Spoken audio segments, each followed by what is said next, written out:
Hello student, learn fast में आपका स्वागत है। आज हम लोग इरविंग फिशर का मुद्रा परिमाण सिद्धांत पढ़ेंगे। इरविंग फिशर ने सन 1911 में अपना मुद्रा परिमाण सिद्धांत प्रतिपादित किया था। इनके मुद्रा परिमाण सिद्धांत को नगद लेन देन दृष्टिकोण भी कहते हैं, क्योंकि इन्होंने अपने सिद्धांत में नगद लेन देन पे ज्यादा प्रभाव डाला है। इनके सिद्धांत की मुख्य बातें ये हैं कि अन्य बातें समान रहने पे यानी जब चलन में मुद्रा का परिमाण बढ़ता है, अन्य बातें समान रहने पे जब चलन में मुद्रा का परिमाण बढ़ता है तो कीमत स्तर भी प्रत्यक्ष अनुपात से बढ़ता है। मुद्रा का परिमाण यानी जो मुद्रा की क्वांटिटी है वो अगर बढ़ती है तो मुद्रा का जो यानी कीमत स्तर है यानी प्राइस है, वस्तुओं का जो प्राइस है वो भी बढ़ता है। अगर मार्केट में मनी यानी लोगों की अगर आय बढ़ेगी तो वो ज़्यादा डिमांड करेंगे, और जब डिमांड बढ़ाएंगे तो डिमांड बढ़ने की वजह से वस्तुओं का प्राइस भी बढ़ेगा, इंक्रीज होगा, बढ़ता है तथा मुद्रा का मूल्य कम हो जाता है। और जाहिर सी बात है, जब प्राइस बढ़ेगी, जब किसी भी वस्तु का प्राइस बढ़ता है तो मुद्रा की जो वैल्यू होती है वह गिर जाती है। जैसे कि इसे हम इस तरह से समझ सकते हैं कि 10 रुपए किलो अगर आलू हो तो उससे हम लोग एक आलू खरीदेंगे, लेकिन वही मान लीजिए 10 रुपए की जगह पे अगले दिन मार्केट में 20 रुपए किलो हो तो एक 10 के नोट से हम लोग सिर्फ आधा किलो ही आलू खरीद सकते हैं। यानी कि पहले 10 रुपए का जो मूल्य था वह 1 किलो आलू खरीदने का उसका क्षमता था, यानी उसका जो वैल्यू थी वह 1 किलो आलू खरीदने की थी।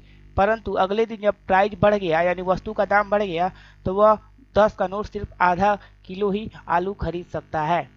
इसी को मुद्रा के का मूल्य कम हो जाता है। अन्य बातें समान रहने पे कीमत स्तर भी प्रत्यक्ष अनुपात मुद्रा परिमाण का चलन मुद्रा का परिमाण बढ़ता है तो कीमत स्तर भी प्रत्यक्ष रूप से बढ़ती है। मार्केट में जब मनी आया तो डिमांड बढ़ा, डिमांड बढ़ने से आलू का प्याज 20 रुपए हो गया। अब पहले वो 1 किलो खरीदता था, अब आधा किलो खरीदता है, यानी कि यहाँ पे जो 10 रुपए की नोट की वैल्यू है वह डाउन हो गई है।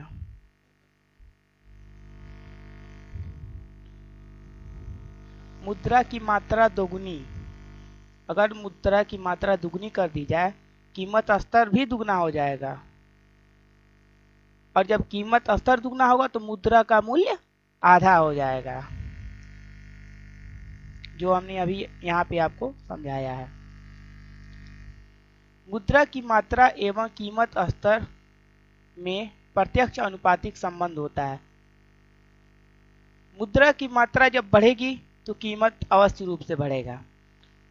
मुद्रा की मात्रा एवं मुद्रा के मूल्य में विपरीत अनुपात रहता है। जब मुद्रा की मात्रा बढ़ेगी तो प्राइस इंक्रीज होगा, और जब प्राइस इंक्रीज होगा तो मुद्रा का मूल्य घटेगा। जिसको हम इस चार्ट के माध्यम से देख सकते हैं। m बराबर मुद्रा की मात्रा, वस्तु और सेवा की मात्रा। वस्तु और सेवा की मात्रा हमेशा सामान्य रहेगी, ये किसी भी स्तर पे परिवर्तित नहीं होगी, क्योंकि जो वस्तु होती है और मात्रा होती है वह एक दिन में नहीं बढ़ती है, उसके लिए एक लंबे समय का इंतजार करना पड़ता है। अगर आज मार्केट में 1 किलो मछली आया है तो आज 1 ही किलो रहेगा, वो आज नहीं बढ़ाया जा सकता, कल वो बढ़ सकता है।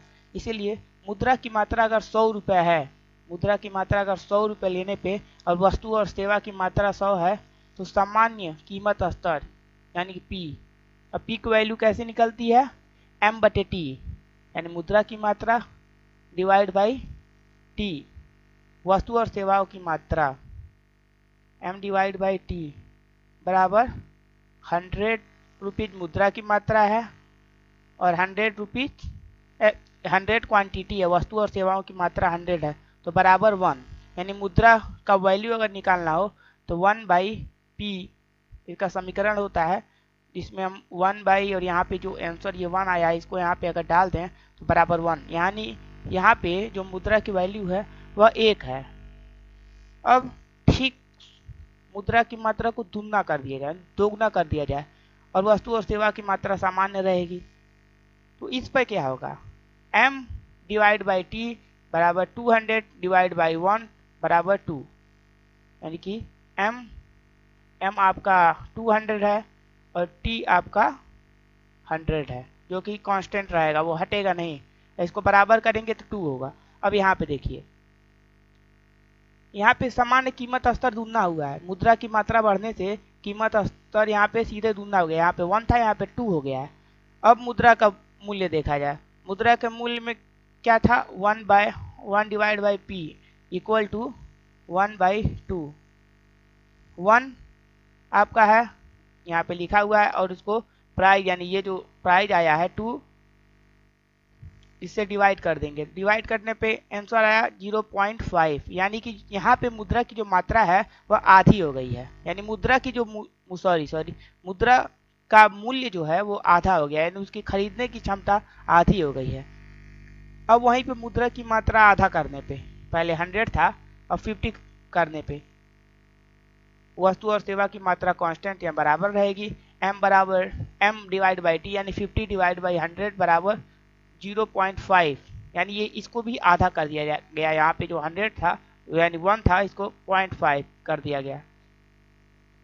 मुद्रा का मूल्य 1 डिवाइड बाई 0.5 बराबर 2, यहाँ पे मुद्रा की जो वैल्यू आई है वह 2 आई है, 2 ये 1 से जो 2 है वो दुगना है, यानी यहाँ पे मुद्रा की जो वैल्यू है 2 गुना हो गई है। क्यों, क्योंकि यहाँ पे जो मनी का फ्लो है बहाव वो आधा हो गया है। मान्यताएं, इनका जो सिद्धांत है इसमें बहुत सी मान्यताएं हैं। पहला, चलन मुद्रा एवं साख मुद्रा का अनुपात स्थिर रहना चाहिए। चलन मुद्रा और साख मुद्रा, वह मुद्रा चलन मुद्रा जिससे हम लोग वस्तु खरीदते हैं, साख मुद्रा जिसे हम लोग संरक्षित करके रखते हैं इन फ्यूचर के लिए।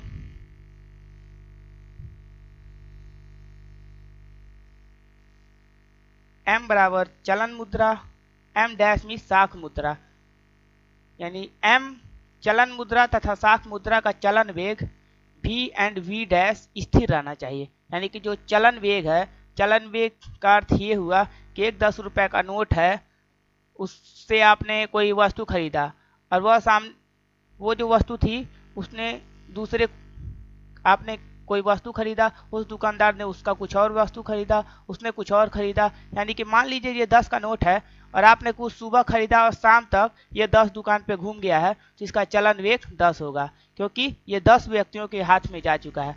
तो m तथा m डैश का चलन वेग स्थिर रहना चाहिए। मूल्य का स्तर निष्क्रिय, मूल्य का जो स्तर है वो निष्क्रिय है, वो बढ़ता रहेगा। m डैश v डैश और t को प्रभावित नहीं करता है। m मिस होता है चलन मुद्रा, m डैश में साख मुद्रा, v मिस आपका वेलोसिटी यानी चलन वेग, किस चीज का, चलन मुद्रा का, और v डैश साख मुद्रा की चलन वेग को प्रभावित नहीं करता है, यानी मूल्य का जो स्तर है वो इन सभी चीजों को प्रभावित नहीं करेगा। व्यापार की मात्रा t, ये जो t है, व्यापार की मात्रा जो t है वो स्थिर रहना चाहिए। t का यहाँ पे अर्थ व्यापार की मात्रा से यह है कि जो वस्तुओं और सेवाएं हैं वो हमेशा कांस्टेंट यानी बराबर ही रहेंगी, वो हटेंगी नहीं, और ये दीर्घ काल में लागू होता है, यानी लंबे समय तक ये लागू रहता है। मुद्रा परिमाण सिद्धांत को स्पष्ट करने के लिए, मुद्रा परिमाण सिद्धांत को स्पष्ट करने के लिए मांग यानी पीटी एवं पूर्ति, मुद्रा की पूर्ति एमवी की का अध्ययन आवश्यक है, यानी मुद्रा परिमाण सिद्धांत को स्पष्टता से समझने के लिए मांग और मुद्रा की पूर्ति को समझना अत्यंत आवश्यक है। मुद्रा की मांग, मुद्रा की मांग, मुद्रा की मांग वस्तुओं और सेवाओं को खरीदने के लिए की जाती है। मुद्रा की मांग वस्तु और सेवाओं को खरीदने के लिए की जाती है, यानी कि किसी वस्तु को खरीदने के लिए हम मुद्रा की मांग करते हैं। मुद्रा की पूर्ति। मुद्रा की पूर्ति अर्थव्यवस्था में चलन एवं साख मुद्रा, एम चलन मुद्रा, एम डैश साख मुद्रा तथा वेग भी बराबर एंड भी डैश, भी बराबर चलन मुद्रा का वेग और भी डैश में साख मुद्रा के वेग पर निर्भर करता है। यानी मुद्रा की पूर्ति अर्थव्यवस्था में चलन एवं साख मुद्रा पे निर्भर करता है। मुद्रा की मांग बराबर मुद्रा की पूर्ति, यानी जितना डिमांड है उतना ही पूर्ति भी है, वो हमेशा कांस्टेंट या बराबर रहते हैं। पीटी बराबर मुद्रा की मांग, एम भी यानी मुद्रा की पूर्ति। संशोधित समीकरण इस प्रकार है इनका, पी टी बराबर एम भी प्लस एम डैश भी डैश, ये उनका संशोधित समीकरण है।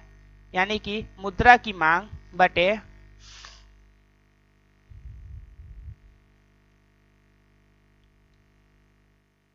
मुद्रा की मांग बटे मुद्रा की मांग बटे चलन मुद्रा का वेग, एम भी यानी चलन मुद्रा का वेग, और एम डैश में साख मुद्रा और वी डैश में साख मुद्रा का वेग। यानी जो आपकी मुद्रा की मांग है वह M B plus M dash भी डैश, यानी मुद्रा चलन मुद्रा और साख मुद्रा, वह मुद्रा जिसे हम लोग खरीदारी करते हैं, वह मुद्रा जो हम लोग फ्यूचर के लिए संरक्षित करके रख देते हैं, उन दोनों को जोड़ने पे मुद्रा की मांग होगी। यहाँ ये समीकरण निम्न। अब यहाँ पे आपको निकालना हो मुद्रा की मांग, मांग आपको अगर निकालना हो, डिमांड यहाँ पे आपको निकालना हो तो क्या होगा, इसका फॉर्मूला निम्न है, एम भी प्लस यानी कि चलन मुद्रा वेग प्लस साख मुद्रा वेग डिवाइड बाई टी।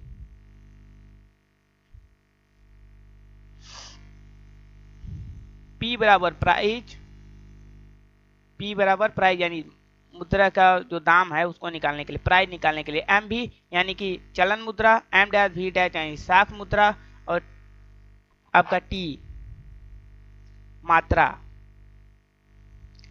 अब यहाँ पे देखते हैं मुद्रा का मूल्य अगर निकालना हो तो मुद्रा की मूल्य हमने आपको बताया था, अगर प्राइस यानी वस्तुओं और सेवाओं का मूल्य अगर बढ़ेगा तो मुद्रा का मूल्य घटेगा, यानी उसके मुद्रा के मूल्य का यहाँ पे ये आशा है उसकी खरीदने की क्षमता। यानी अगर किसी भी वस्तु का प्राइस बढ़ेगा तो जाहिर सी बात है 5 रुपए का नमकीन अगर 10 रुपए हो जाए तो 10 का नोट 1 पैकेट नमकीन खरीदेगा, अगर वही 5 रुपए का नमकीन का पैकेट आता है तो 2 खरीदेगा। तो मुद्रा की मूल्य पता लगाने का सिद्धांत ये है, थ्योरी। आइए इसको देखते हैं।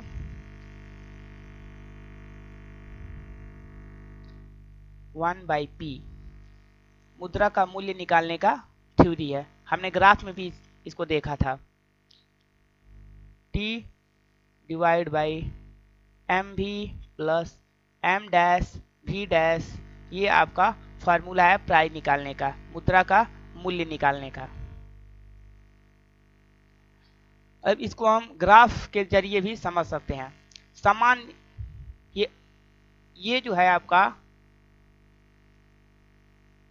सामान्य कीमत स्तर, यानी ये जो लाइन है आपकी, ये मान लीजिए ये x हो और ये y हो, इसको हम लोग x कर दे रहे हैं, इसको y कर दे रहे हैं। अब यहाँ पे देखिए सामान्य कीमत स्तर पे, यानी कीमत स्तर सामान्य है, और मुद्रा की मात्रा, मान लीजिए कि अगर मुद्रा की मात्रा मार्केट में O से लेकर के M है तो क्या होगा, अगर मुद्रा की मात्रा O से लेकर के M है तो जो मुद्रा यानी सामान्य का जो प्राइस है, वस्तुओं और सेवाओं का जो वैल्यू है यानी कीमत है, वो OP हो जाएगी।